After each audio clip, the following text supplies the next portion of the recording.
అది అర్థం చేసుకునే ముందమ్మా ఆర్ట్ థెరపీ అంటే ఏమిటో మనం చెప్పుకుందాం. ఆర్ట్ థెరపీ అంటే ఒక హీలింగ్కి ఉపయోగపడే ఒక ప్రక్రియ. సో థెరపీని ఆర్ట్ని ఎందుకు కంబైన్ చేయొచ్చు, ఇది ఎప్పటి నుంచి స్టార్ట్ అయింది, ఎలా ఇది అన్వయించబడింది. ఆర్ట్ అనేది అందరి లైఫ్లో ఇంటర్నల్గా ఉన్నది. అంటే అన్ని కల్చర్స్లోను, ఒక లైఫ్ అని అన్ని కల్చర్స్లోనూ మొదటి నుంచి కూడా రాతి యుగం నాటి నుంచి కూడా ఆర్ట్ అనేది అందరి కల్చర్స్లోనూ ఉంది. బట్ అది ఈ థెరపీగా ఉపయోగించవచ్చు అనే థాట్ మొదటిగా 18th centuryలోనే కొద్దిగా స్టార్ట్ అయింది. ఎస్పెషల్లీ యూరోపియన్ కంట్రీస్లో వాళ్ళు కొంచెం రికగ్నైజ్ చేశారు. చేసి దాంట్లో కొంచెం రీసెర్చ్ చేయడం, అండర్స్టాండ్ చేసుకోవడం. ఎస్పెషల్లీ వీళ్ళు సైకోథెరపీ యూస్ చేసే డాక్టర్స్ ఎవరైతే ఉన్నారో వాళ్ళ ఆర్ట్తో రిలేషన్స్ అక్కడక్కడ వచ్చినప్పుడు ఈ అబ్జర్వేషన్ చేయడం జరిగింది. చేస్తూ అలా మొట్టమొదటిసారి అండర్ హిల్ అనే ఆయన సైకోథెరపిస్ట్, ఆయన తన సొంత ఎక్స్పీరియన్స్లో ఆయనకే వచ్చింది ప్రాబ్లం, హెల్త్ ఇష్యూ. ఆయన హెల్త్ ఫేస్ చేస్తూ టీబీ ఆయనకు వచ్చింది. సో ఆ టీబీ నుంచి ఆయన బయటపడుతున్న క్రమంలో ఆయన తనకి ఆర్ట్ మీద ఇంట్రెస్ట్ ఉంది కాబట్టి ఉపయోగించడం, తను చేసుకుంటున్నప్పుడు వాట్ హీ ఫెల్ట్, ఆర్ట్ చేయడం వల్ల ఆయనకి ఎలాంటి ఇంప్రూవ్మెంట్ వచ్చింది, హెల్త్లో నుంచి ఎంత తొందరగా మిగిలిన వాళ్ళతో కంపేర్ చేస్తే ఆయన బయటపడగలిగాడు అనే లిటిల్ అబ్జర్వేషన్ తోటి హీ స్టార్టెడ్ స్టడీయింగ్ అప్పటి నుంచి.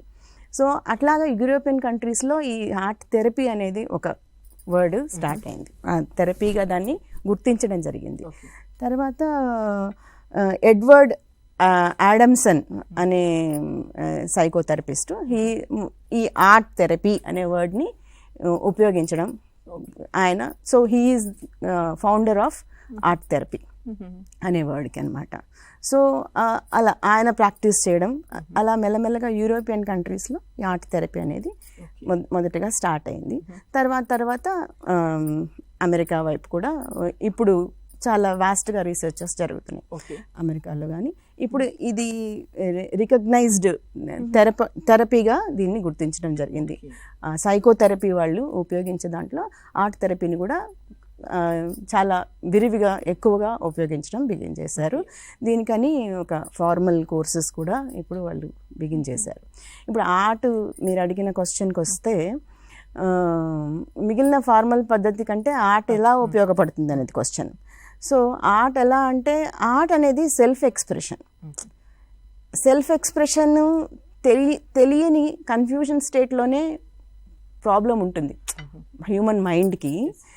సెల్ఫ్ ఎక్స్ప్రెషన్ ఎప్పుడైతే వస్తుందో అప్పుడు ప్రాబ్లమ్ సాల్వింగ్ అనేది స్టార్ట్ అవుతుంది.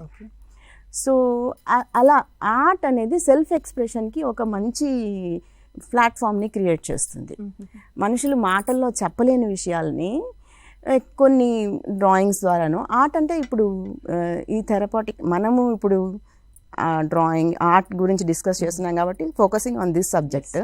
బట్ ఈ థెరపాటిక్ నేచర్ అనేది అన్ని ఆర్ట్ ఫామ్స్కి ఉంటుంది.